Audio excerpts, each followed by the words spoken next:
Hello, good afternoon बच्चों। हमने last period में इतिहास में पेज नंबर 14 पर पार्ट 4 शिवाजी महाराज से पूर्व का महाराष्ट्र यह लेसन रीड किया था। इस लेसन में हमने देखा था कि 17वीं शताब्दी के प्रारंभ से ही जो महाराष्ट्र है उसका अधिकांश प्रदेश अहमदनगर और निजाम शाह और बीजापुर के आदिल शाह के आधिपत्य में था। तो इसमें हमने देखा था कि जो यूरोप है, यूरोप के जो अलग अलग लोग हैं उन लोगों को जो उनके टोप है, जो वो टोपी पहनते टोप है ना, उन टोपों के कारण यूरोप के अलग अलग लोगों को टोपकर यानी टोप वाला कहते थे। इसमें हमने देखा था कि गांव, कस्बा और परगना, इनके बारे में हमने जानकारी प्राप्त की थी। जो गांव होता है, गांव को मौजा भी कहते हैं और अधिकांश लोग गांव में ही रहते हैं और गांव को क्या कहते हैं, मौजा कहते हैं। और गांव का प्रमुख कौन होता है, पाटिल होता है। और पाटिल जो होता है गांव का प्रमुख, इसका कार्य क्या होता है कि गांव की जो भूमि होती है वो अधिक उपजाऊ बने। यह भूमि अधिक उपजाऊ बनने के लिए जो पाटिल है गांव का प्रमुख, वो अधिक प्रयास करता है। गांव में जो झगड़ा विवाद होता है उसकी भी सुनवाई, शांति बहाल करने का काम पाटिल करता है। उसके कार्य जो है वो कुलकर्णी हमेशा मदद करता है, सहायता करता है पाटिल के कार्य करने में। उसके बाद में हमने देखा था कस्बा, ठीक है। जो गांव होता है गांव को मौजा कहते हैं ना। अब कस्बा जो होता है, कस्बा यानी एक बड़ा गांव होता है, बड़े गांव को क्या कहते हैं, कस्बा कहते हैं। और कस्बा में जो होते हैं प्रमुख व्यवसाय, वो कौन होता है, कौन सा व्यवसाय होता है, प्रमुख खेती होता है। और वहाँ पर बड़े लुहार आदि कुशल श्रमिक है, जो कारीगर होते हैं वो कस्बे में होते हैं। यहाँ तक कि प्रत्येक गांव में बाजार पेट भी होते हैं, लेकिन गांव में बाजार पेट बसाने का जो काम होता है वो वहाँ के शेठ और महाजन का होता है। इसके लिए सरकार द्वारा उन्हें जमीन और गांव वालों से कुछ अधिकार भी प्राप्त होते हैं। और जो कस्बे में बाजार पेट का हिसाब किताब रखने का काम कौन करता है, महाजन देखता है। हमने गांव, कस्बा और परगना, परगना यानी क्या होता है, तो कई गांवों को मिलाकर एक परगना बनता है। और जो परगना है, परगनों में जो गांव होते हैं यानी एक गांव का नहीं होता है परगना, बल्कि कई गांवों को मिलाकर परगना बनता है। तो परगने में गांव की संख्या एक समान नहीं होती है, किसी परगने में गांव की संख्या ज्यादा, किसी में कम होती है। और परगना के पाटिलों का जो प्रमुख होता है वो कौन होता है, देशमुख होता है।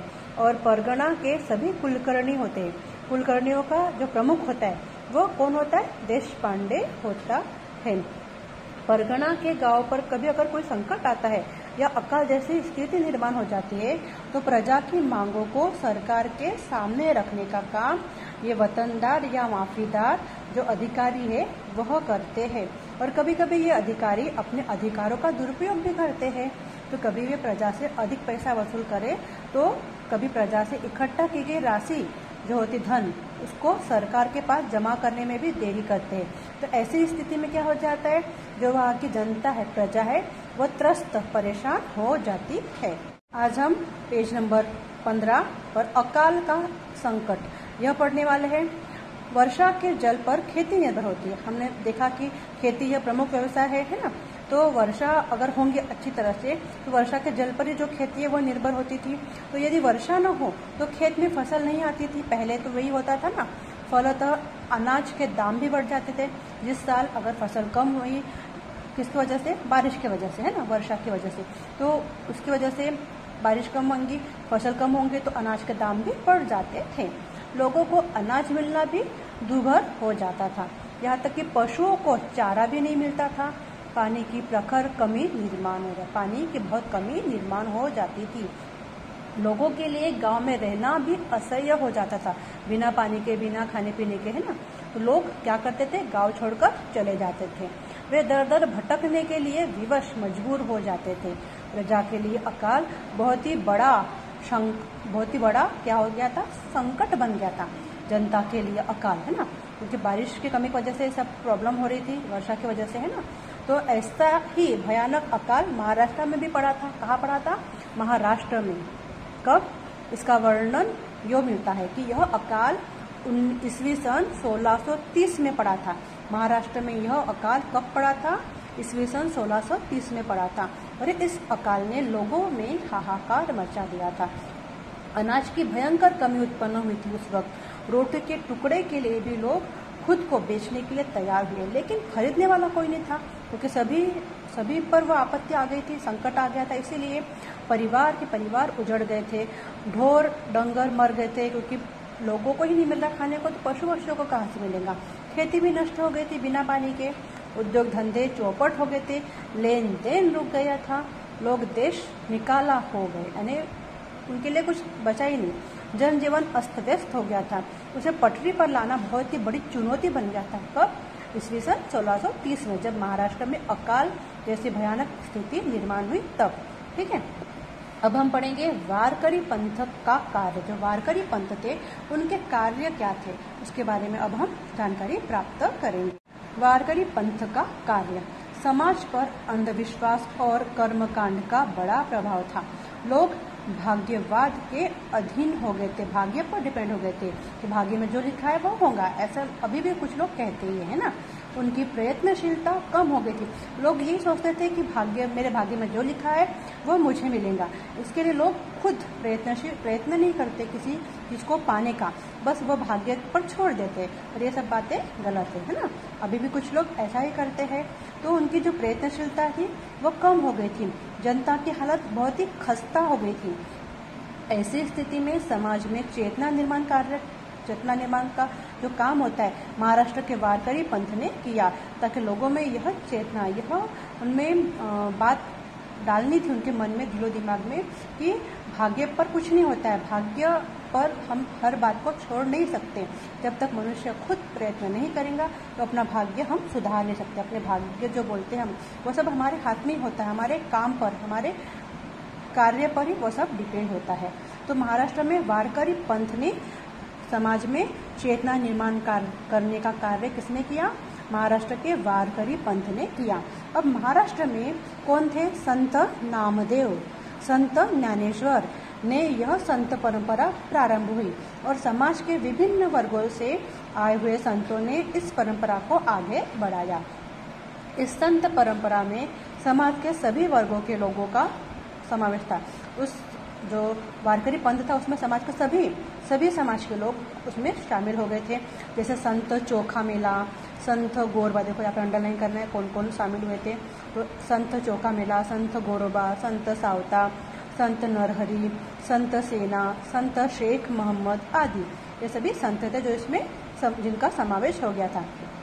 इसी तरह इन संतों में संत चोखोबा, जो संत चोखोबा थे, है ना, जिनका नाम दिया संत चोखोबा, इनकी जो पत्नी थी, पत्नी का नाम क्या है? संत सोयरा, और बहन थी संत निर्मला बाई, संत मुक्ताबाई, संत जनाबाई, संत कान्होपात्रा, संत बहिनाबाई, सियोरकर आदि महिलाएं भी थी। यानी सिर्फ जेंट्स नहीं थे, पुरुष नहीं थे, बल्कि संत के साथ में जो पुरुष थे उनके साथ में लेडीज, स्त्रियां भी जो संत थी वो भी उसमें, महिलाएं यह भी उसमें शामिल थी।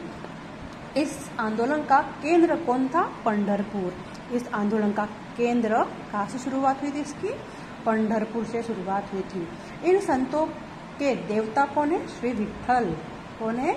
श्री विठ्ठल। श्री विठ्ठल इनके देवता है, संतों के देवता। पंढरपुर में चंद्रभागा नदी के तट पर, कौन सी नदी के तट पर? पंढरपुर में कौन सी नदी है? चंद्रभागा नदी। तो चंद्रभागा नदी के तट पर ये सभी संत और वारकरी क्या हुए थे? इकट्ठा होते थे।